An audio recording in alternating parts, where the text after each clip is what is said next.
The New York Knicks will win the 2025-2026 NBA Finals in 6 games over the San Antonio Spurs. And here's why. Let's break it down. This is the RL Report with Ryan Luke. For starters, obviously I'm saying that I'm going to pick the Knicks in 6 games, and I know that they are technically the underdogs in this series, so a lot of you may be confused, especially since the San Antonio Spurs are coming off of a historic 7-game battle in the Western Conference Finals versus the Oklahoma City Thunder, where they took down the defending champs, and they did it really in dominant fashion. Most of the Spurs' victories outside of the double overtime Game 1, and for the first half of even Game 7, the Spurs were in full control. And so they really just looked like the better team against, obviously, an Oklahoma City franchise that a lot of people were predicting to be the NBA's next great dynasty after winning the championship last year, being the number 1 seed, having the most wins in the entire NBA this year. But looks like the Wemby era in the West has started already. However, I'm going to stop for a second and let's put a break on the Wemby era for the NBA as a whole. Yes, he's fantastic. Yes, he's amazing. But the New York Knicks will win this series in 6 games, and I'm going to tell you why. For one, I think it all starts with Game 1 here tonight in the NBA Finals in San Antonio, where the Spurs are favored by about 5 points. So not a ton when you consider usually the home team gets a bump of about 3 points in the spread.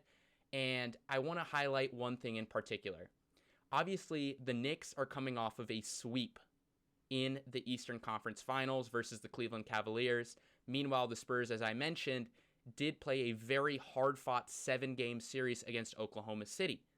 This means that the Knicks are going to have 9 days of rest. Meanwhile, the Spurs are only going to have 3 to 4 days of rest, depending on if there was a travel day in there from Oklahoma City where Game 7 was played, though I know that it's not a super far distance. My point being, yes, it's not the battle that the Sixers played when, they beat Boston in 7 games in round 1 and then had to go play New York less than 2 days later. Or even the Cavs going and beating the Pistons in Game 7 and having to play the Knicks 2 days later in Game 1. The Spurs did have a decent amount of rest, but there's a vast difference between 3 to 4 days of rest and 9 days of rest. And yes, the Knicks came out and looked so just rusty and not really in it in Game 1 against the Cavs after they had the same amount of rest, 9 days after finishing off the Sixers in 4 games. But I'm going to say that this one's going to be different because this Knicks team, they have veteran leaders, they have a lot of playoff experience, and so they're going to learn from that opportunity. Obviously, they ended up coming back and winning that game in what was a historic 22-point comeback in the final 8 minutes. I don't think that they're going to have to come from behind in Game 1. And the key part is that if the Knicks are able to steal Game 1 in San Antonio because they have more rest, because they have more experience, because if we take a look at how both teams reacted to advancing to the NBA Finals, I'm not one to criticize emotion. I think that it's awesome and that Wembanyama is amazing for all the passion and the excitement and just the emotion that he's bringing into everything he does. You can tell he hates to lose. He absolutely wants to win whenever he can, and he burst out into tears, was crying, hugging his teammates. His teammates were all, pretty emotional after they beat the defending champs, and rightfully so. But it looked like a team that didn't expect to make the NBA Finals. It looked like a team that just had the Oklahoma City Thunder circled throughout the season. I mean, you could see that the way the Spurs handled them during the regular season, but they weren't expecting, it almost seems like to me, to be in the NBA Finals. They had accomplished their goal. They took out the Oklahoma City Thunder, and they had won the Western Conference, and they were celebrating like they won the championship. The Knicks, on the other end, completely different. Was there a little bit of emotion? Yeah, obviously, the guys were happy, the guys were excited, but it was the expectation for this team. And I'm not just saying by the players, by the owner. James Dolan put out a statement before the season that it was basically finals or bust. And throughout the playoffs, like when the Knicks were trailing 2-1 against the Hawks, we heard multiple reports that unless they make the NBA Finals, Mike Brown might get fired after only being the head coach of the Knicks for 1 year That's the type of expectations that this roster had. And they've met it. And you can tell that they were a team that had that expectation of, okay, we're going to win this Eastern Conference. We're going to go to the finals.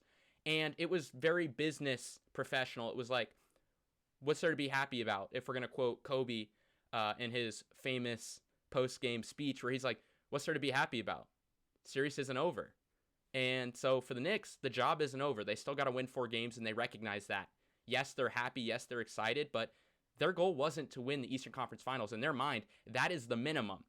Their goal is to win the NBA championship, and I think that mindset difference is going to play a large role alongside the extra rest and therefore the extra preparation that the New York Knicks have against San Antonio, even though they are on the road. And here's a little tidbit for you guys. In the Jalen Brunson era, the Knicks are 7-1 in postseason series where they win game 1 of the series. Yes, you heard me right. They are 7-1 in the Brunson era when the Knicks win game 1 of the series. So what does that tell you? That tells you that in a lot of cases, if the Knicks control home court advantage or control the series from the jump, they're going to finish you off. They're going to win that series. The only time where that didn't happen was against the Pacers in 2024, where they went up 2-0. Obviously, the whole team got decimated by injuries. Great comeback from the Pacers, and the Pacers ended up winning that series. But that's the only series where that has happened. I will tell you, this is where it gets scary if the Knicks do not win tonight in Game 1. The Knicks are 0-2 in the Brunson era when they don't win Game 1 of the playoff series. So that is something to keep in mind. Although, again, I'm trusting, yes, there's that whole argument of rest versus rust. I do think that, yes, you saw rust in Game 1 from the Knicks against the Cavs. There might be some rust maybe for a quarter here against the Spurs. It's just hard to simulate playoff basketball. There's nothing like it. But I think the Knicks learned from their experiences, and they know that they can't afford to start slow against the Spurs team that in almost every single game against OKC started really fast. They just hit that gas pedal and just go. So the Knicks know they have to match that. They can't wait along and just hope that, hey, maybe our shooting's going to, regress back to the mean, or, we're going to make up for it here or there down the stretch. Can they do it? Yes. Are they talented enough to do it? Yes. Especially with the inexperience of the Spurs and how young they are. But you don't want to have to rely on that. So they have to really match the intensity from the Spurs from the jump. And so that's why Game 1 is such a key. But you may be asking, okay, so then how do we get to Knicks in 6? Well, I do have the Knicks winning Game 1 tonight. I think, like I said, there's going to be a lot of factors that go into that. But I do think that the Knicks grab Game 1 on the road here, and that they take control of the series. They take home court advantage. I do think that the Spurs would take Game 2, making it 1-1, heading back to MSG, where the Knicks would then take Game 3, 2-1. I think the Spurs would match and win Game 4, make it 2-2. And then I think the Knicks steal Game 5 on the road in San Antonio and bring home the Larry O'Brien hoisted up at MSG following a Game 6 victory. But how did we get here? I talked a little bit about the Game 1 statistics. Well, here's another fact for you. In the Jalen Brunson era, the Knicks are undefeated in series where they are the underdog. What are they in the finals? They are the underdog. They are the team where everyone goes, yeah, but they're from the East. Who cares about the East? The real championship was the Thunder and the Spurs. You can bet any amount of money you want that is going through the Knicks players' heads tonight as they take the floor in San Antonio, that they are going to trying to prove not just to themselves, but to the world that, hey, we're a force to be reckoned with. I mean, this team has a plus 21.9 net rating in the playoffs, which, might I add, is the highest ever through this point. And they had not just the best 11-game stretch in NBA playoff history, where they went, they've won 11 straight games and they had a plus 271 point differential. It's the best 11-game stretch in NBA history, regular season or playoffs. Mind you, they've all played playoff teams during the stretch. So that just shows you how dominant they've been. And if we want to put this in different perspective, as I said, 21.9 plus 21.9, net rating in the playoffs to this point. The best ever net rating in NBA history for a playoff run is the 2001 Lakers, as we know, with Shaq and Kobe, where they had a positive net rating of plus 13.7 and they won the championship. The second best, the 2017 Warriors, plus 13.5. That team won 15 straight games. So they're the only team, that 2017 Warriors team, that has won more consecutive playoff games in a single playoff run than this current Knicks squad. That just shows you the rare air they're in. And if the Knicks were to win this championship, I would probably believe that their net rating might eclipse that 2001 Shaq and Kobe Lakers record of plus 13.7. So that's the type of stratosphere out of this world that the Knicks are playing right now. And I think that that's the key. Yes, they're in the Eastern Conference. Yes, they played no seed higher than the 4 seed. But you have to take into account, they took out the teams that took out the 1 and 2 seeds. And not only did they take them out, they handled them easily. They beat a Sixers team who took out the 2 seed Boston, who was everyone's favorite to come out of the East. They dispatched them in 4 games. It was easy. They took over Philly. The fans did. You take a look at the Cavs. This team took out the 1 seed in the Detroit Pistons. What'd the Knicks do? They dispatched them in 4 games. They swept them. Get out the brooms. That just shows you that, yes, you can call it fraudulent. You can call it that they played in a weak conference. They played weak playoff opponents. But you can't discredit just the level of demolition that they are showing right now on the basketball court. And I think that that is going to be something that a lot of people are going to, maybe not really know, maybe not really understand heading into this series. But when they see the Knicks on the floor versus the Spurs team, I'm not going to say that they're going to do the same thing that they've done in the past throughout this playoff run to the Spurs.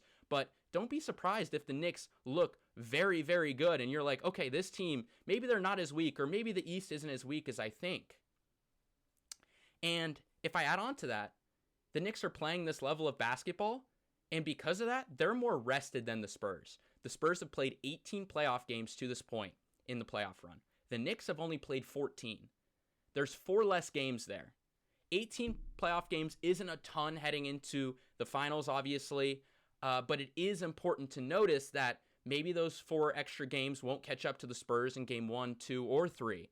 But if the series goes to game 4, or it will have to go to game 4, but game 5, 6, game 7, the tired legs are going to hit them. They're not experienced with having to deal with all this fatigue, all this pressure at the same time, and that could come back to bite them. And as I talked about it, the Spurs are very inexperienced compared to the New York Knicks. They are much younger.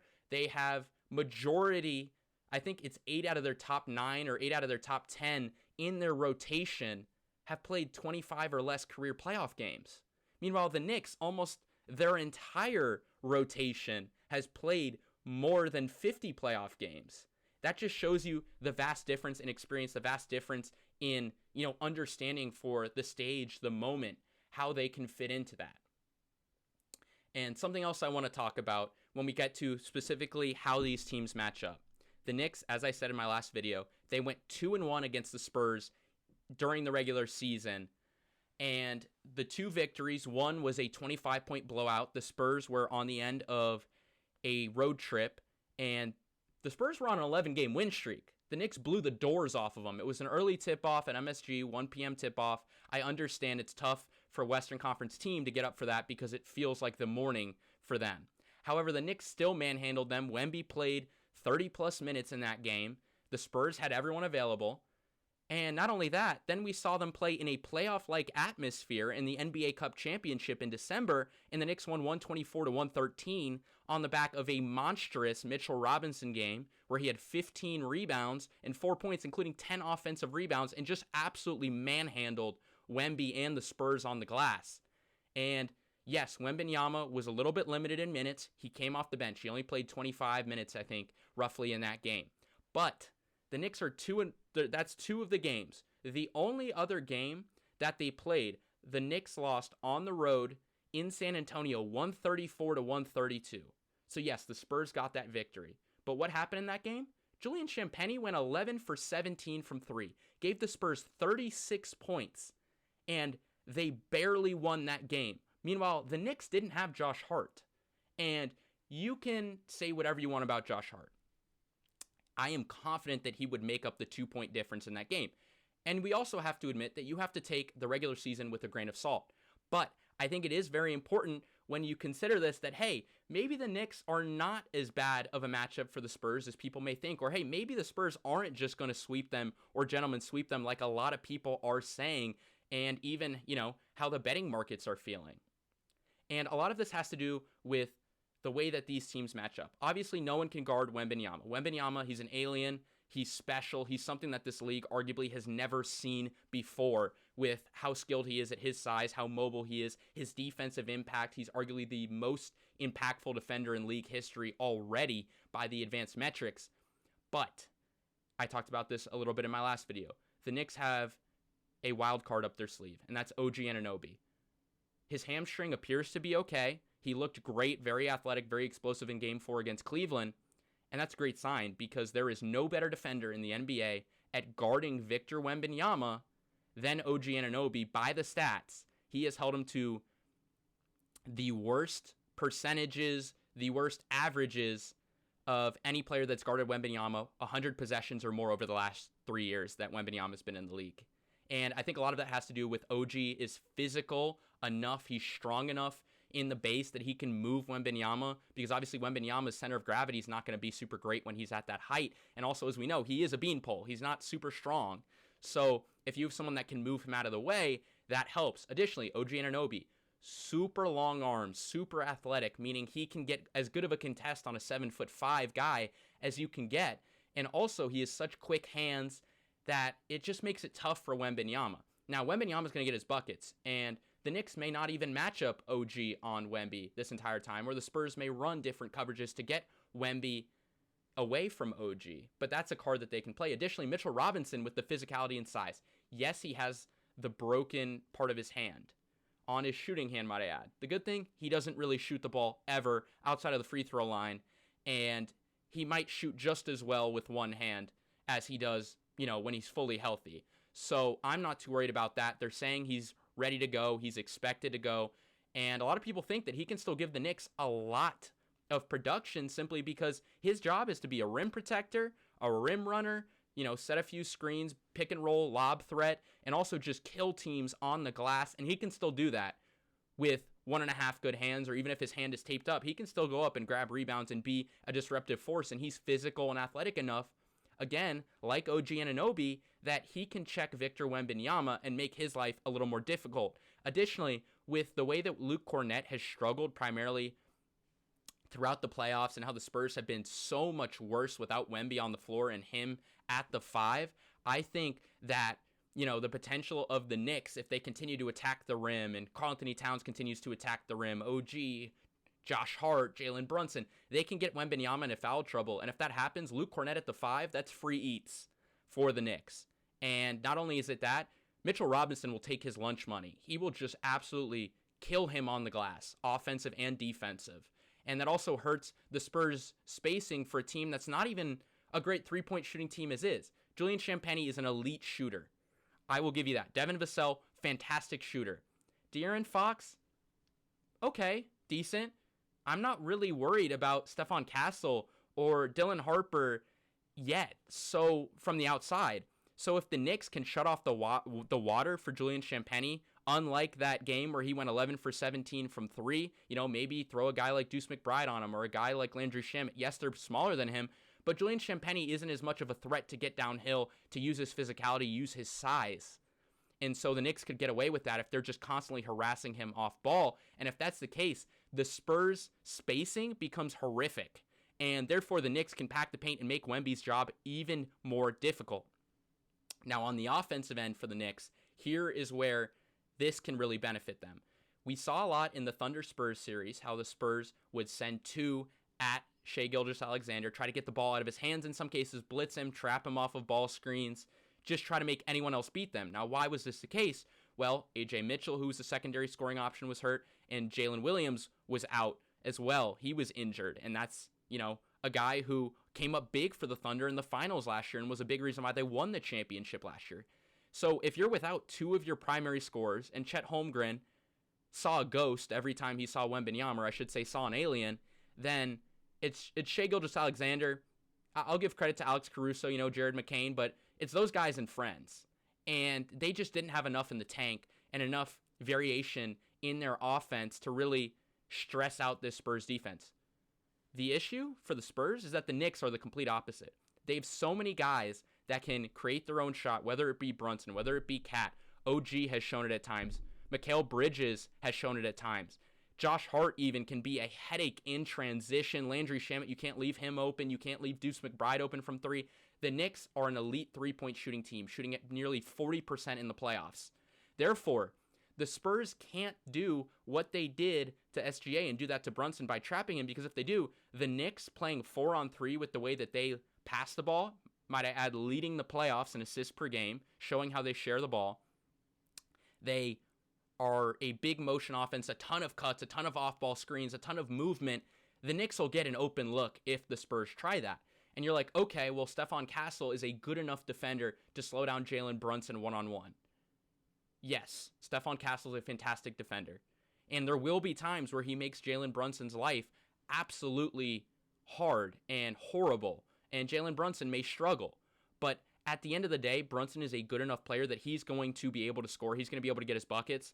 And if he's not shooting the ball well, he can still be a fantastic playmaker. The pick and roll with the Knicks with Brunson and Cat has been arguably the best points per possession pick and roll in the entire NBA, not just in the regular season, but in the playoffs as well. So he can be a facilitator.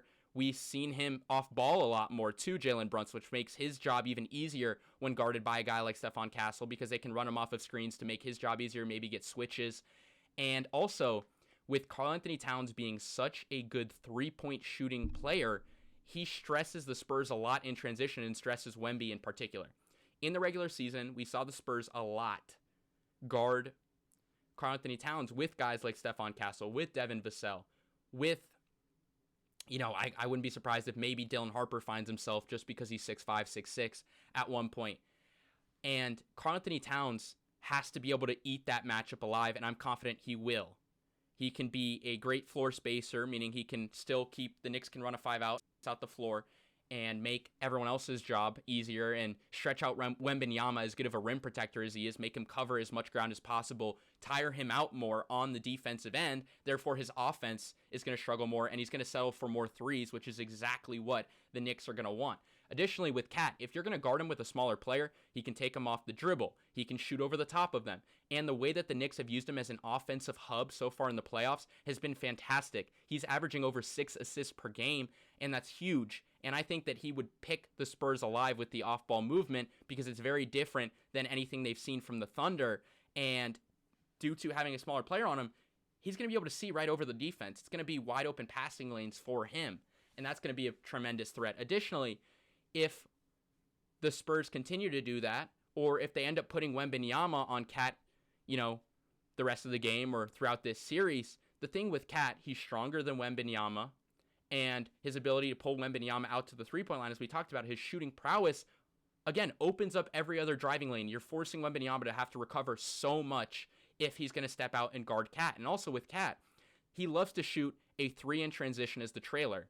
If that's the case, Wembanyama can't immediately run back to the rim and worry about that if Cat's going to set up, 26 feet out and just let it fly from 3 and just consistently hit that shot at a 40% clip. That's not going to happen. It's not going to work for the Spurs if they do that.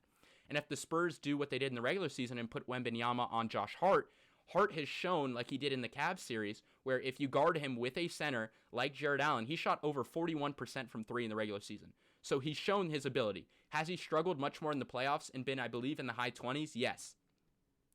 But in Game 2, the Cavs put Jared Allen on Josh Hart. What'd he do? He responded by hitting 5 or 6 threes and had dropping 26 points. And the Cavs never tried it again. Because if you leave a guy who shoots it with confidence and shot around 40%, if not a little bit higher, I believe, during the regular season, he's going to find his shot if you just give him wide open catch and shoot opportunities. And if he's hitting shots, then you don't want to waste Wembanyama on Hart. You'd rather put him on Cat. You'd rather have him as that weak side help defender, because if he has to go out and guard Hart, then what's the point of that? Additionally, if Josh Hart isn't making his shots, yes, the Knicks are going to suffer on rebounding. They're going to suffer a little bit on defense. They're going to suffer on rim pressure. Josh Hart is a fantastic, one of the best transition players in the entire NBA. But they can put in a guy like Deuce McBride. They can put in a guy like Landry Shamet, also both 40% three-point shooters. And in Landry Shamet's case, the dude shot 11 for 12 from three in the Eastern Conference Finals. Now, I'm no math major, but that's 92%. It's an NBA record for the highest three-point percentage in a series on a good volume of attempts. And so, again, if Josh Hart's not hitting his threes, whoop-de-doo, the Knicks put in Shamet, they put in McBride, you still got 5 out, you got 5 legitimate shooters on the court at all times, and it puts the Spurs just in a very difficult spot. Additionally, with the play styles of Jalen Brunson and Mikal Bridges and guys like OG Anunoby, Josh Hart, they are all pretty good mid-range shooters. If we're talking about Brunson and Bridges, they are elite mid-range shooters. What does this do? That's the no man's land for Wemby, because either he can stop and run up and defend the mid-range and possibly leave the rim wide open behind him for possible bounce passes for layups or, off-ball action towards the rim cuts. Or he can just drop and worry about, hey, if they get in too close, I'm going to swat the shot. If they try a floater, if it's Jalen Brunson, I'm going to swat that shot. I'm going to contest. I'm going to clean up the glass. Then you're going to give up a significant number of wide open mid-ranges, which is the bread and butter of Jalen Brunson and Mikal Bridges. And so it'll be interesting to see how Sean Sweeney, the Spurs head coach, who, by the way, got the Magic head coaching job. He will start there soon in Orlando. Fantastic defensive mind, but I just don't love the matchups here when we talk about the Spurs and the Knicks in terms of their strengths, their styles, all of that stuff. And one other thing I want to talk about is that the Spurs are, yes, they're massive, but that's primarily due to Wembanyama. He's 7'5". If you take a look at the rest of their lineup, they essentially play 4 guards in Wembanyama. It works great because Wembanyama is such a transcendent talent. And the guards, do their fair share. Stephon Castle is a good rebounding guard. Guys like Julian Champagnie can get in there, get dirty. So can Dylan Harper. But if Wembanyama is pulled out of the paint, or he's in foul trouble, or he's off the court and it's Luke Cornett in, the Knicks can absolutely feast on the glass, both offensive and defensive. Karl-Anthony Towns is routinely one of the best rebounders in the league. Josh Hart is arguably the best rebounding guard / small forward of the last decade in terms of, the amount of rebounds he gets at his size at 6'4". It's ridiculous. OG Anunoby is a fantastic rebounder. And then Mitchell Robinson, one of the greatest offensive rebounds of the last 10 to 15 years. If we look at offensive rebounding rates, there's no one really who rivals him in the entire league outside of Steven Adams. And we saw, as I mentioned, in that NBA Cup championship matchup where he had 10 offensive rebounds in 14 minutes. It's ridiculous. He can just absolutely take over a game and give the Knicks a tremendous amount of extra possessions, which when they shoot at a 40% clip from 3 in the playoffs, when they shoot it over 51% from the field as a team in the playoffs, it's going to come back to bite you, and it's very hard to beat a team like that when they shoot that efficiently and they get that many shots. And so that's something else that I'm going to be keeping an eye on with the Knicks is how do guys like Julian Champagnie and Stephon Castle match up against guys like OG Anunoby and Josh Hart when it comes to crashing the glass? And also how Luke Cornett looks against Mitchell Robinson. Because if Mitchell Robinson is anywhere close to being, 90%, 95%, 85%, any of that, he will just absolutely just be a pest for anyone on the Spurs, including Wembanyama, when it comes to the offensive and defensive glass. And, with that being said, that's my take on why I have the New York Knicks winning the 2026 NBA Finals 4-2 over the San Antonio Spurs. Thank you guys for watching. Make sure to let me know down below what you guys think about this prediction, some interesting matchups you guys are keeping an eye on, and potentially your Game 1 predictions for tonight. Thank you so much for watching. I'll see y'all next time.